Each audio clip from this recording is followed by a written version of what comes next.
Colombine, vous le voyez, exercice militaire inédit et très impressionnant sur cette petite plage de Sucigno. Imaginez un peu, près de 400 militaires participent au total à cette manœuvre, parmi lesquels des soldats du 3e RIMA de Vannes, le 3e régiment d'infanterie de marine, mais aussi des hommes et des femmes de la marine nationale et de la marine espagnole. D'ailleurs, au large de cette plage se trouvent deux porte-hélicoptères amphibies, le Juan Carlos côté espagnol et le Mistral côté français.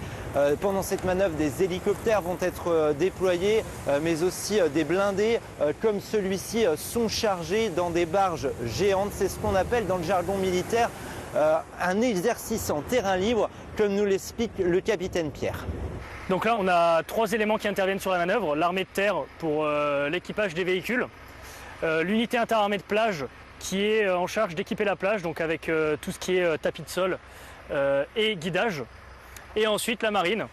Donc ce qui est compliqué, ce qui nécessite un peu de coordination, c'est justement le dialogue entre ces 3 éléments pour permettre de réaliser la mission et donc d'embarquer le plus rapidement possible les véhicules dans les chalands.